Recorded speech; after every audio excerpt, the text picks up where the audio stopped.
ये थी कि विराट कोहली खुद मिलने गए मैच के बाद उमरान मलिक से। मतलब एक तरफ उमरान डिस्ट्रिक्ट नहीं खेले थे और दूसरी ओर सब उनको कहने लग जा रहे थे क्या ये नेशनल खेलता है जो इतनी कमाल की बॉलिंग कर रहा है ये। और तभी बॉलिंग करने आते हैं उमरान मलिक और उमरान मलिक ने इस मैच में कमाल कर दिया। मतलब उमरान मलिक की बॉलिंग से सब काफी ज्यादा इंप्रेस हो रहे थे क्योंकि इनकी स्पीड इतनी ज्यादा हाई थी। और जो पूरे 5 विकेट गुजरात के गिरे थे पूरे के पूरे 5 विकेट उमरान मलिक ने लिए। और इस पॉइंट पर लोग कहने लग गए कि Umran Malik is the next Shoaib Akhtar. मतलब एक मैच में 5 विकेट लेने वाला बंदा अभी पूरे आईपीएल के सीजन में 5 विकेट नहीं ले पा रहा था मिलाकर। एक ऐसा इंडियन बॉलर जिसने 157 की रफ्तार से बॉल करी।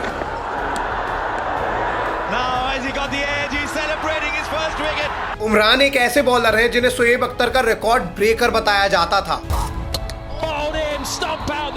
और जलवे बिखेर दिए उमरान मलिक ने, बन गया हीरो। उमरान मलिक इकलौते ऐसे इंडियन बॉलर हैं जो लगातार 150 प्लस स्पीड से बॉलिंग करते हैं। पर ऐसा क्या हुआ कि लगातार इंडिया से सबसे फास्ट बॉल करने वाले उमरान की जगह आज किसी फॉर्मेट में नहीं बन पा रही है इंडियन टीम के अंदर। इवन हालत तो ये हो गई है कि उमरान मलिक आईपीएल तक में अनसोल्ड गए हैं। आइए इस डिटेल्ड वीडियो में जानते हैं exactly what happened with Umran Malik and the deception of Umran Malik. देखिए कहानी की शुरुआत होती है 22 नवंबर 1999 को, जब उमरान मलिक का जन्म जम्मू कश्मीर के एक छोटे से शहर गुज्जर नगर में होता है। ये जम्मू कश्मीर का एक छोटा सा शहर है और यहाँ पे उमरान मलिक का जब जन्म हुआ तो इनके जो पापा थे अब्दुल राशिद मलिक, ये यहाँ पे ठेला लगाया करते थे सब्जी का और ये काफी गरीब थे। एंड आगे चल के इस गरीबी के कारण इनको काफी ज्यादा दिक्कत आने वाली है, आप बस वेट कीजिए। अब देखिए बचपन में उमरान काफी ज्यादा क्रिकेट खेला करते थे टेनिस बॉल से, जैसे इंडिया का हर एक बच्चा खेलता है। और यहाँ ये बैटिंग और बॉलिंग दोनों करते थे।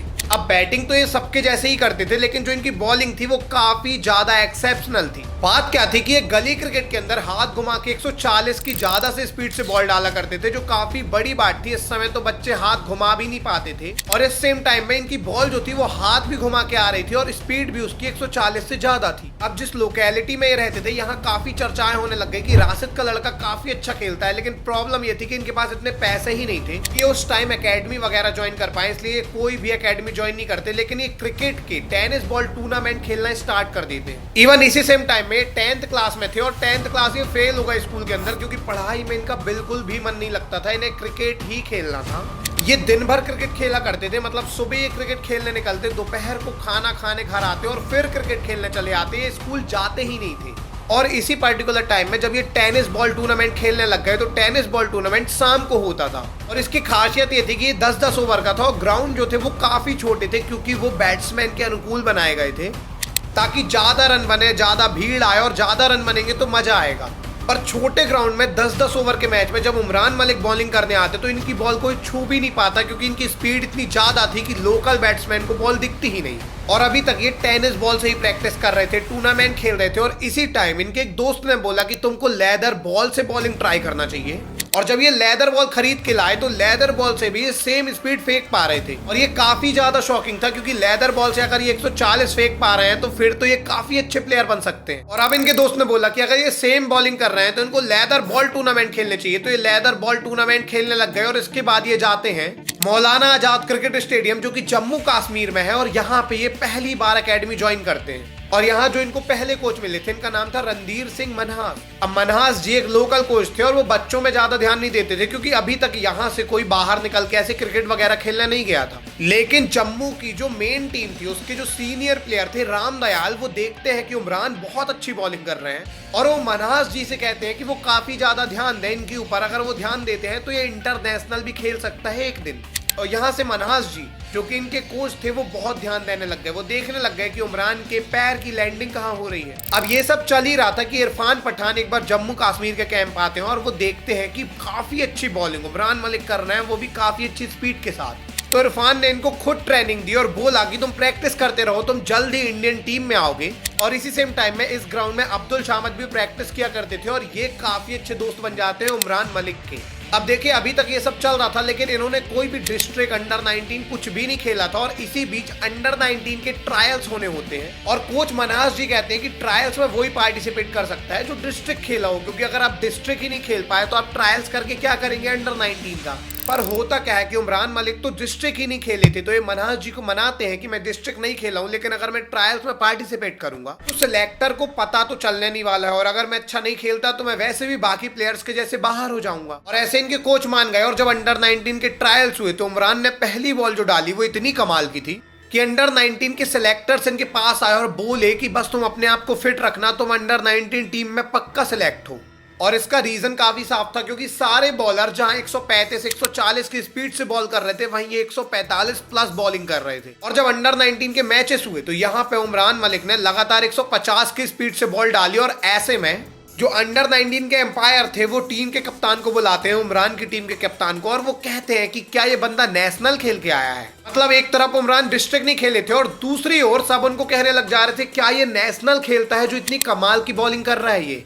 2019 के टाइम अजय रात्रे जो कि इंडियन टीम के फॉर्मर विकेटकीपर बैट्समैन रह चुके हैं, ये कुछ बॉलर्स को बुलाते हैं, नेट बॉलर्स को, ताकि ये जो बैट्समैन को ट्रेनिंग दिया करते थे वो अच्छे से हो सके, और इनको अच्छे नेट बॉलर चाहिए थे, और इसमें उमरान मलिक भी जाते हैं। बाद में जब उमरान मलिक यहाँ बॉलिंग करते हैं तो इनकी बॉल से काफी ज्यादा अजय इंप्रेस होते हैं। वो कहते हैं कि इतनी तेज बॉल मत डालो, थोड़ी स्लो बॉल करो। मतलब उमरान मलिक की बॉलिंग से सब काफी ज्यादा इंप्रेस हो रहे थे, क्योंकि इनकी स्पीड इतनी ज्यादा हाई थी। और 2019 के बाद जब 2020 का समय आया तो एसआरएच ने अब्दुल शामद को खरीद लिया। देखिए अब्दुल शामद, जैसे कि मैंने आपको पहले बताया, उसी ग्राउंड में प्रैक्टिस करते थे और ये काफी अच्छे उमरान मलिक के दोस्त थे। तो जब अब्दुल शामद को एसआरएच ने खरीदा तो अब्दुल शामद ने बोला एसआरएच से कि उमरान को भी इनको ले लेना चाहिए, वो काफी अच्छे बॉलर है। एसआरएच का जो मैनेजमेंट था वो डायरेक्ट तो नहीं मानते कि इनको एसआरएच की टीम में रख लिया जाए, लेकिन एज अ नेट बॉलर उन्होंने उमरान मलिक को ले लिया। अब नेट बॉलर का मतलब कि बैट्समैन को प्रैक्टिस कराने के लिए बस बॉलिंग किया करते थे, मैच वगैरह ये नहीं खेलने वाले थे, क्योंकि ऑफिशियल ये टीम में नहीं थे। अब देखिए एसआरएच के एज अ नेट बॉलर तो बन गए थे, लेकिन यहाँ पे जो बैटिंग लाइनअप थी एसआरएच की वो टॉप क्वालिटी थी। मतलब इस समय एसआरएच में जो बैट्समैन थे वो दुनिया के नंबर 1 थे, और ऐसे में जब इनको मौका मिला एसआरएच में नेट बॉलिंग करने का तो अब ये कमाल के बैट्समैन के सामने बॉलिंग कर रहे थे। इवन एक बार ये ब्रेस्टो के सामने बॉलिंग कर रहे होते हैं, और ब्रेस्टो इनकी बॉल को खेल नहीं पा रहे थे क्योंकि स्पीड काफी ज्यादा तेज थी। तब इन्होंने बोला भी कि आप धीमी बॉल करो, लेकिन उमरान मलिक को इंग्लिश समझ में नहीं आती थी तो वो समझ ही नहीं पाए और वो धीमी बॉल किए ही नहीं। बाद में ब्रेस्टो ने बताया कि पूरे टाइम मुझे तेज बॉल करता रहा, और ये कितनी ज्यादा तेज बॉल करता है। 2020 में एसआरएच के नेट बॉलर रहने के बाद 2021 में इनका सिलेक्शन सैयद मुश्ताक अली ट्रॉफी में हुआ, और यहाँ पहले ही मैच में इन्होंने 4 ओवर में 24 रन देके 3 विकेट ले लिए, जो कि काफी कमाल की बॉलिंग थी, और इनकी टीम भी मैच जीत गई। और इसी सेम ईयर में मतलब 2021 में जनवरी के बाद फरवरी के महीने में इन्होंने फर्स्ट क्लास लिस्ट ए में भी डेब्यू कर लिया, और इसी सेम ईयर में एसआरएच ने भी इनको खरीद लिया। मतलब ये अभी मेन टीम में आ गए थे 15 के स्क्वाड के अंदर।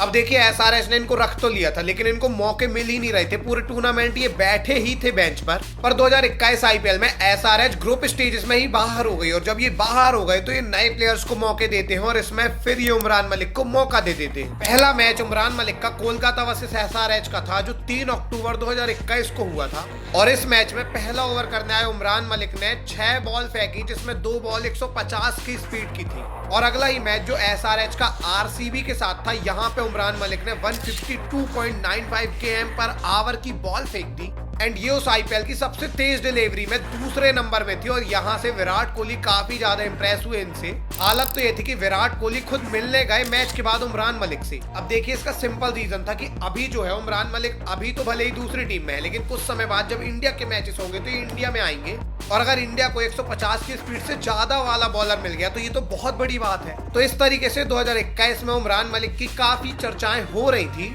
पर 2021 के बाद जब 2022 आया तो इस साल हुआ the rise of Umran Malik. देखिए हुआ क्या कि 2022 आईपीएल में उमरान मलिक ने सारे मैचेस खेले, मतलब 14 मैचेस खेले उन्होंने, और 22 विकेट भी लिए 14 मैच में। इवन होता क्या है कि एसआरएच वर्सेस जीटी का एक मैच होता है जिसमें एसआरएच पहले बैटिंग करने आती है और 195 रन बनाती है। अब गुजरात को इस मैच में 196 रन बनाना था, और गुजरात के ओपनर थे रिद्धिमान साहा और शुभमन गिल। अब जब गुजरात इस टारगेट को चेस करने आए तो रिद्धिमान साहा ने 38 बॉल में 68 रन बना दिए, और शुभमन गिल ने 22। भुवनेश्वर कुमार से लेके जैन सेन सबको बहुत ज्यादा रन पड़े, और ऐसा लगा बहुत आसानी से एसआरएच मैच हार जाएगी। पर तभी बॉलिंग करने आते हैं उमरान मलिक, और उमरान मलिक ने इस मैच में कमाल कर दिया।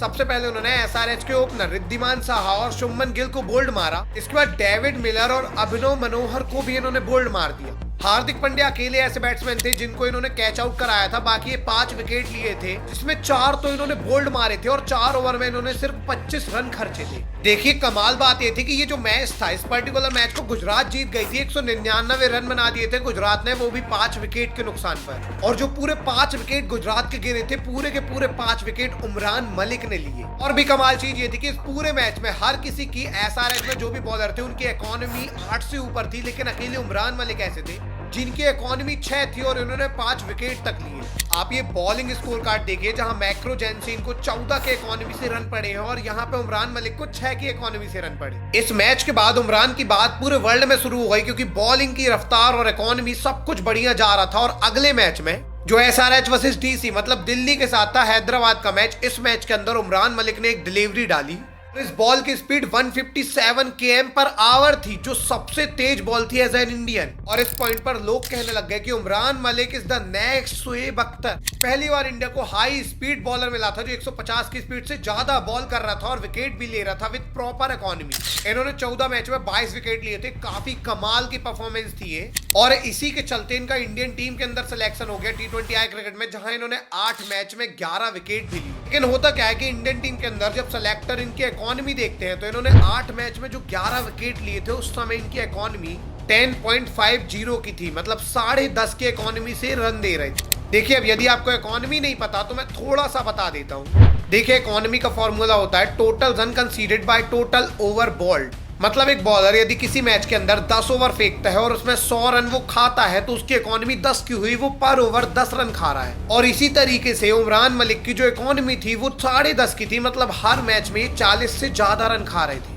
और 2022 में the rise of Umran Malik, 2023 में the downfall of Umran Malik बन गया, क्योंकि जब एसआरएच की तरफ से ये बॉलिंग करने आए तो 2023 आईपीएल के अंदर ये 8 मैच में सिर्फ 5 विकेट ले पाए और इनकी जो इकोनॉमी थी वो 11 हो गई थी। लिटरली हर मैच में 44 रन खा रहे थे, मतलब एक मैच में 5 विकेट लेने वाला बंदा पूरे आईपीएल के सीजन को मिलाकर 5 विकेट नहीं ले पा रहा था। और इसी के कारण इनको इंडियन टीम से ड्रॉप कर दिया गया। और 2023 के बाद जब 2024 आया तो स्टार्टिंग में आईपीएल हुआ इस साल के अंदर, और आईपीएल के अंदर उमरान मलिक को मौके ही नहीं मिले, और जब मौका मिला तो एक मैच में पहले ही ओवर में 15 रन खा गए। इसके बाद उमरान मलिक को कोई भी मैच नहीं खिलाया गया, और मैच तो छोड़िए एक ओवर भी उनको नहीं मिला पूरे आईपीएल में। और इसी सेम ईयर में इनको हैमस्ट्रिंग इंजरी हो गई, और इंजरी से वो जैसे ही रिकवर हुए उनको डेंगू हो गया। इवन 2024 में दिलीप ट्रॉफी में इनका नाम आया था, अगर ये अच्छे से परफॉर्म करते तो आगे इनके सिलेक्शन होते अच्छे, पर इनको एक और इंजरी हो गई और ये दिलीप ट्रॉफी भी नहीं खेले। और हालत ये हो गई कि 2024 के एंड में अभी जब आईपीएल ऑक्शन हुआ तो उसमें अनसोल्ड जाते हैं उमरान मलिक।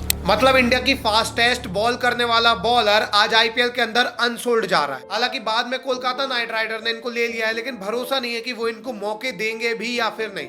अब देखिए इंडियन सेलेक्टर की नजर उमरान पर हमेशा से है और अभी भी टिकी हुई है, क्योंकि इनसे तेज बॉलिंग इंडिया की तरफ से कोई नहीं कर रहा है। हालांकि मयंक यादव एक ऐसा नाम उभर के आया है जो काफी अच्छी बॉलिंग करते हैं, लेकिन वो भी इंजरी के शिकार हुए हैं। इसलिए इंडियन टीम लगातार उमरान मलिक को देख रही है, लेकिन उमरान मलिक इंजरी से रिकवर नहीं हो पाते, और अगर उससे रिकवर होते हैं तो इनकी बॉलिंग की लाइन लेंथ बहुत ज्यादा गड़बड़ा जाती है और उसके कारण इनको रन पड़ते हैं। अभी इंडियन टीम मैनेजमेंट का कहना है कि उमरान मलिक अगर अच्छी लाइन लेंथ पर बॉलिंग करते हैं, इनकी इकोनॉमी कम हो जाती है और इनको इंजरी नहीं होती तो वो इंडियन टीम में पक्का रिटर्न आएंगे। वैसे हम आशा करते हैं कि जल्दी से जल्दी उमरान मलिक टीम इंडिया में आए, काफी ज्यादा विकेट लें और मजा आए जब 150 की स्पीड से कोई इंडियन बॉलर बोल्ड मारेगा। तो आपको क्या लगता है, उमरान मलिक की वापसी होगी या नहीं? कमेंट सेक्शन में जरूर से बताइएगा। ये भी बताइएगा कि अगली वीडियो आपको किस टॉपिक में चाहिए, क्योंकि किसी ने उमरान मलिक का मुझे कमेंट किया तो मैंने इस टॉपिक में वीडियो बना दी है। मिलेंगे किसी अगली वीडियो में, तब तक के लिए धन्यवाद।